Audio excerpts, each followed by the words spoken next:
Hello, नमस्कार, आदाब, सत श्री अकाल और अस्सलाम वालेकुम। मैं हूं मोहम्मद अहमद काज़मी, लेकर आया हूं आपका पसंदीदा कार्यक्रम नज़र दुनिया पर।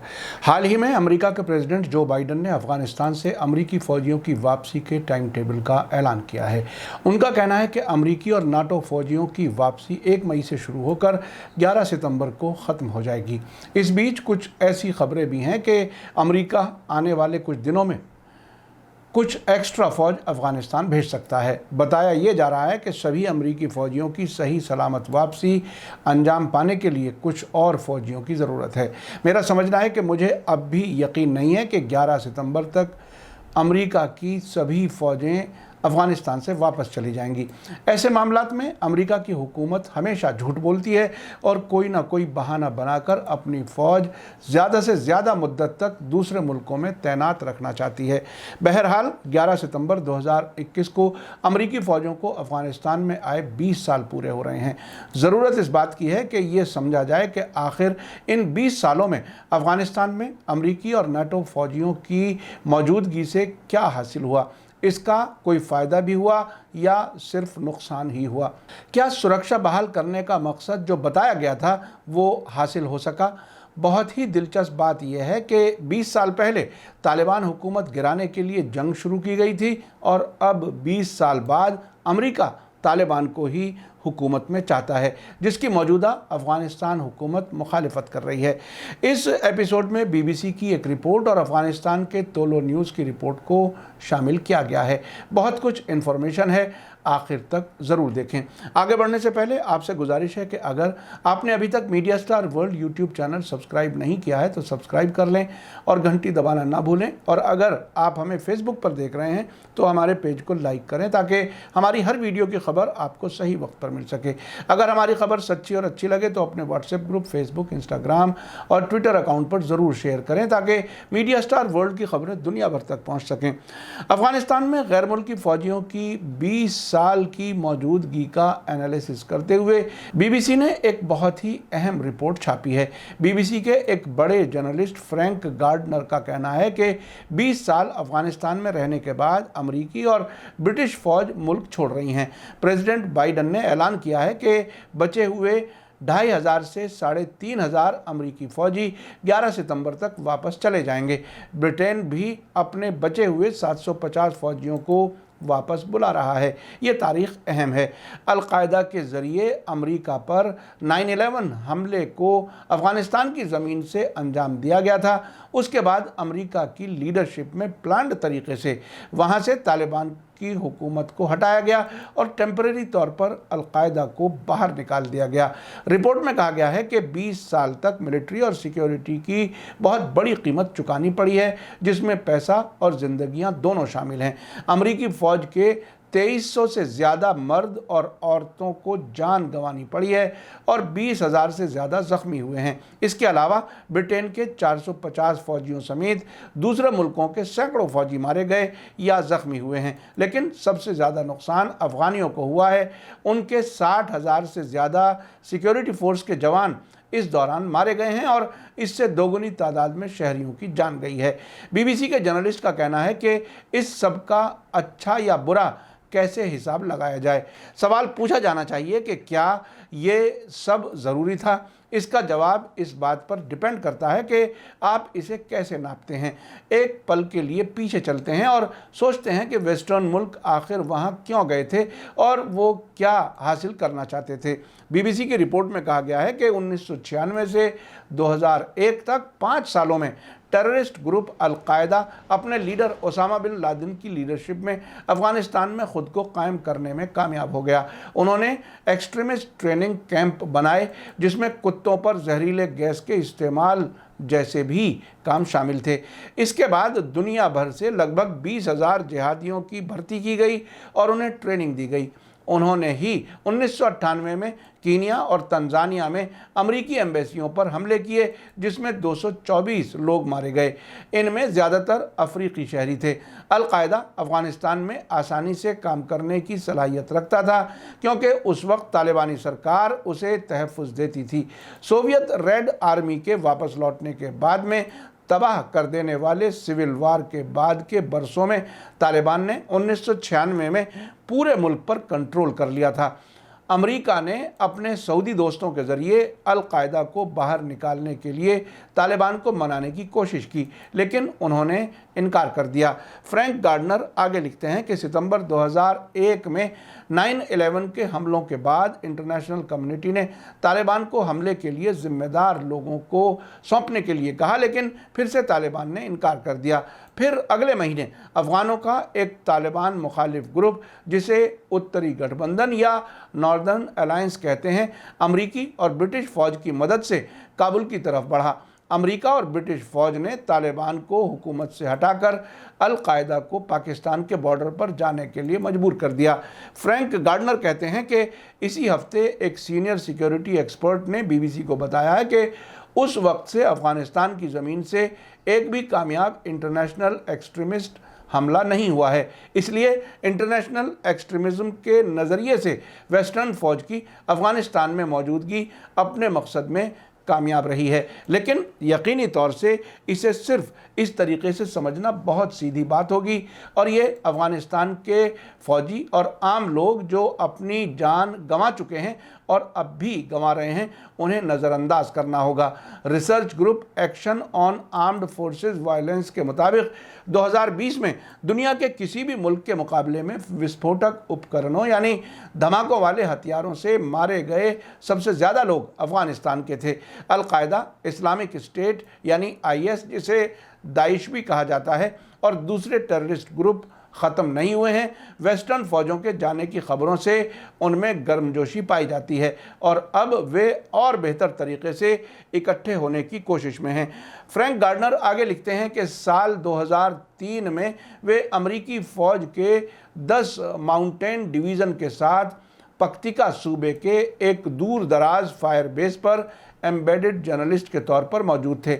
उन्होंने आगे कहा कि उन्हें याद है कि सीनियर बीबीसी के साथी फिल गुडविन के मन में गठबंधन की फ़ौज की मौजूदगी क्या विरासत छोड़कर जाएगी, इसे लेकर शंकाएं यानी डाउट थे। उन्होंने कहा था कि 20 साल के अंदर साउथ के ज़्यादातर हिस्सों में तालिबान वापस आ जाएंगे। आज के वक्त में दोहा में अमन बातचीत और ज़मीन पर फ़ौजियों की वापसी के बाद वे पूरे मुल्क के मुस्तकबिल में एक फैसलाकुन रोल अदा करने के लिए तैयार हैं। इसके बावजूद ब्रिटेन के chief of defence staff general sir Nick Carter, जो कि कई बार वहाँ के दौरे कर चुके हैं, बताते हैं कि इंटरनेशनल कम्युनिटी ने एक सभ्य समाज यानी सिविलाइज्ड सोसाइटी बनाई है। उनके मुताबिक अफ़गानिस्तान 2001 के मुकाबले में बेहतर हालत में है और तालिबान ज़्यादा खुले दिमाग वाले हो गए हैं। आपको बताता चलूँ कि एम्बेडेड जर्नलिस्ट वो होता है जो गैर मुल्की काबिज़ हमलावर फ़ौज के साथ रहता है ताकि वो महफूज रह सके, लेकिन इसके बदले में वो वही ख़बरें दे पाता है जो हमलावर फ़ौज के हक़ में होती हैं। एक तरह से ऐसे जर्नलिस्ट को फ़ौज अपने प्रोपेगेंडे के लिए इस्तेमाल करती है। इसीलिए मैंने 2003 में इराक़ जंग के मौके पर फ़ौज के साथ रहना मुनासिब नहीं समझा और अपनी पत्रकारिता आज़ादी से करने में कामयाब रहा। फ्रैंक गार्डनर कहते हैं कि लेकिन इसके बरखिलाफ़ कनाडा में मौजूद एशिया पैसिफिक फाउंडेशन के डॉक्टर सज्जन गोहेल समझते हैं कि सबसे बड़ी फ़िक्र इस बात की है कि अफ़गानिस्तान 1990 की दहाई की हालत की तरफ लौट सकता है जब ये एक्सट्रीमिज़म के पनपने वाली जगह थी। उनका कहना है कि वेस्टर्न मुल्कों से एक्सट्रीमिज़म की ट्रेनिंग के लिए अफ़गानिस्तान आने वालों की एक नई लहर पैदा होगी, लेकिन वेस्ट के मुल्क इससे निपटने में नाकाम रहेंगे क्योंकि अफ़गानिस्तान को वो पहले ही छोड़ चुके होंगे। हो सकता है कि इन्हें रोकना मुमकिन ना हो। ये दो चीज़ों पर डिपेंड करेगा। पहला, क्या जीते हुए तालिबान अपने कंट्रोल वाले इलाकों में अल-कायदा और दाइश की सरगर्मियों की इजाज़त देगा, और दूसरी बात यह कि इंटरनेशनल कम्युनिटी उनसे निपटने में क्या तब कामयाब होगी जब वहां उनकी कोई मौजूदगी नहीं होगी। आपको बता दूं कि हाल ही में 15 अप्रैल को बीबीसी के रिपोर्टर सिकंदर किरमानी ने तालिबान कंट्रोल वाले बल्ख सूबे का दौरा करके अपनी रिपोर्ट में कहा है कि उन्होंने बल्ख ज़िले में तालिबान के शैडो मेयर हाजी हिकमत से मुलाकात की है। वो मुलाकात के हालात बताते हुए लिखते हैं कि काली पगड़ी में ढेर सारा इत्र लगाए बैठे हाजी हिकमत तालिबान के सीनियर मेंबर हैं जो 1990 की दहाई में तालिबान में शामिल हुए थे। उस वक्त मुल्क के ज़्यादातर हिस्से पर तालिबान का कंट्रोल था। किरमानी लिखते हैं कि तालिबान ने हमारे लिए अपनी ताकत दिखाने का इंतज़ाम किया हुआ था। सड़क के दोनों तरफ भारी हथियारबंद लोग मौजूद थे। एक तो रॉकेट प्रोपेल्ड ग्रेनेड लॉन्चर लिए खड़ा था, एक के पास M4 असॉल्ट राइफल थी जो उन्होंने अमेरिकी फौजियों से छीनी थी। आपको याद दिला दूं कि तालिबान ने अब से पहले कहा है कि अगर फरवरी 2020 के समझौते के मुताबिक 1 मई 2021 तक अमेरिकी और विदेशी फौजी अफगानिस्तान से वापस नहीं होते हैं तो उन्हें हम काबिज फौज समझेंगे और उनके खिलाफ जिहाद करेंगे। BBC के सिकंदर किरमानी से बात करते हुए हाजी हिकमत ने कहा कि हम किसी भी चीज़ के लिए तैयार हैं, हम अमन के लिए पूरी तरह तैयार हैं और हम जिहाद के लिए भी पूरी तरह तैयार हैं। उनके बगल में बैठे एक फौजी कमांडर ने कहा कि जिहाद एक इबादत है। इबादत ऐसी चीज़ है जिसे आप जितना भी करते हैं थकते नहीं हैं। BBC रिपोर्ट में कहा गया है कि पिछले 1 साल से तालिबान के जिहाद में एक साफ फ़र्क नज़र आ रहा है। अमेरिका के साथ समझौते पर दस्तखत के बाद उन्होंने गैर मुल्की फ़ौजियों पर हमले बंद कर दिए हैं, लेकिन अफ़गानिस्तान की सरकार से उनकी लड़ाई जारी है। हालांकि हाजी हिकमत ने इस पर जोर दिया कि कोई फ़र्क नहीं आया है। उन्होंने कहा कि हम शरिया के तहत काम करने वाली एक इस्लामिक सरकार चाहते हैं। जब तक हमारी मांग पूरी नहीं होती हम जिहाद जारी रखेंगे। एक सवाल के जवाब में कि क्या तालिबान अफ़गानिस्तान के दूसरे पॉलिटिकल ग्रुप्स के साथ हुकूमत में शामिल होने को तैयार है, हाजी हिकमत ने जवाब दिया कि वो कोई भी फैसला कतर के अपने सियासी लीडर्स पर छोड़ते हैं। उन्होंने बार बार कहा कि वे जो भी फैसला करेंगे हम उसे मान लेंगे। BBC की रिपोर्ट में कहा गया है कि तालिबान अब अपने को सिर्फ एक बागी ग्रुप के तौर पर नहीं देखता, बल्कि उसे लग रहा है कि उसे हुकूमत मिलने वाली है। वे खुद को इस्लामिक अमीरात ऑफ अफ़गानिस्तान के तौर पर पेश करते हैं।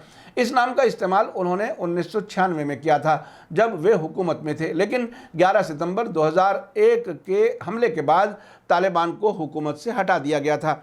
इसी बीच अफ़गानिस्तान की राजधानी काबुल के तोलो न्यूज़ टेलीविज़न चैनल ने आज ही एक रिपोर्ट में कहा है कि अफ़गानिस्तान में पिछली 2 दहाइयों की जंग में आम शहरियों से लेकर सिक्योरिटी फोर्सेस के मेंबर्स और इंटरनेशनल फौजियों से लेकर तालिबान तक हज़ारों लोगों की जान जा चुकी है। इस रिपोर्ट में कहा गया है कि अफ़गानिस्तान के आज़ाद ह्यूमन राइट्स कमीशन के आंकड़े बताते हैं कि पिछले 13 वर्षों में अफ़गानिस्तान में 31,113 शहरी मारे गए और 62,662 से ज़्यादा ज़ख्मी हुए हैं।